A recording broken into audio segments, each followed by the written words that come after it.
I want to show you how to create an Outlook data file, or PST, for storing items within Outlook. You can use this for archiving information or moving items from one account to another. First, we need to create an Outlook data file. To do this, click File, select New, and choose Outlook Data File. We will first be asked which version we want to use.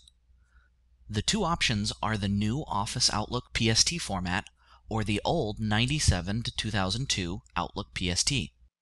The difference between the two is size and compatibility. The new Office PST only works with 2007, but can hold up to 20 gigabytes of information. The older option can work with Outlook 97, 2000, XP, 2002, and 2003, but only holds 2 gigabytes of information. So decide which version and click OK. The Save window will appear, asking where to save the PST file and what to name it. By default, Outlook wants to save the file in an Outlook folder. Do not save to this folder. It's a hidden system folder that isn't easy to find later on. Instead, choose a location that's easier to remember. Use the desktop or an external drive, or even a shared drive on the network. I'll choose My Documents folder and name the file. Click OK.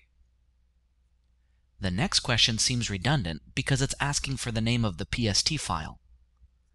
The name we chose for the file name can be different than the display name in Outlook.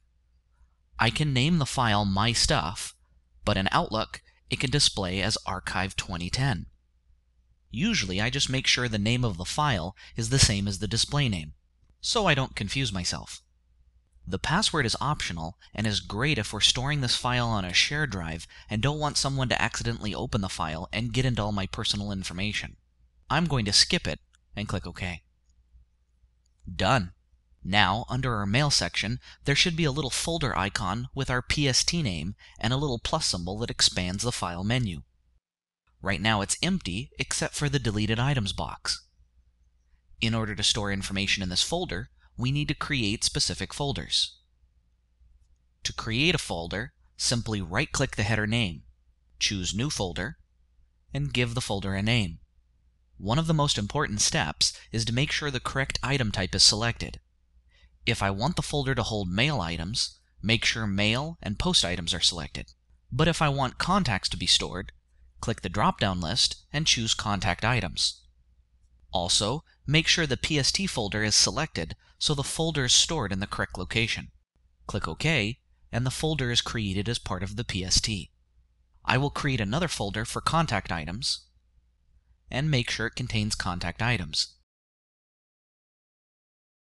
And one more folder for Calendar Items, making sure the folder will contain Calendar Items.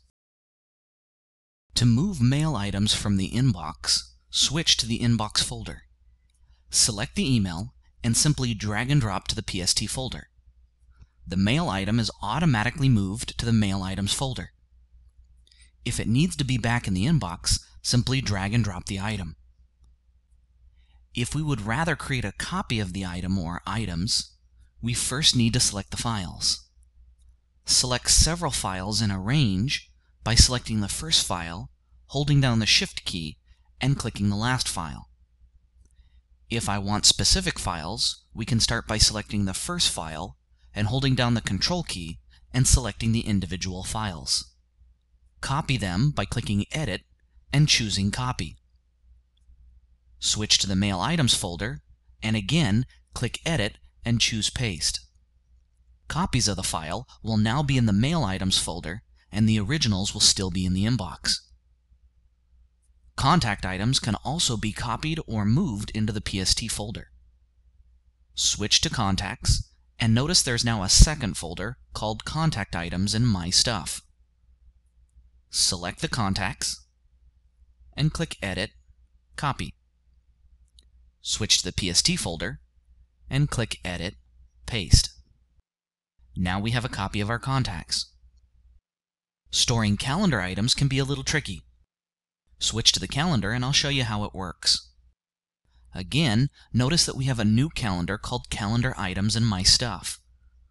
When you click the calendar, it doesn't switch, but displays the two calendars side by side. Dragging an appointment from one calendar to the other doesn't move the appointment, but creates a copy instead. Switching to the monthly view will also allow you to copy appointments from that view. Drag and drop onto the new calendar to make a duplicate copy. The only thing left to do now is disconnect the PST file when it's no longer needed.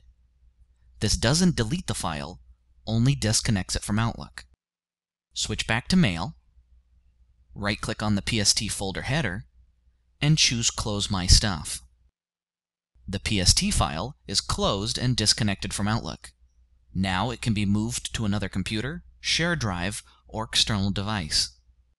To reopen the PST folder, click File, select Open, and click Outlook Data File. It will always open the Outlook folder by default. Switch to the folder where the file is stored, select it, and click OK. The PST will be reloaded into Outlook, including the other folders, in Contacts, and the calendar. Once the PST is reloaded, we can keep moving files both in and out for either archiving or moving items from one Outlook account to another.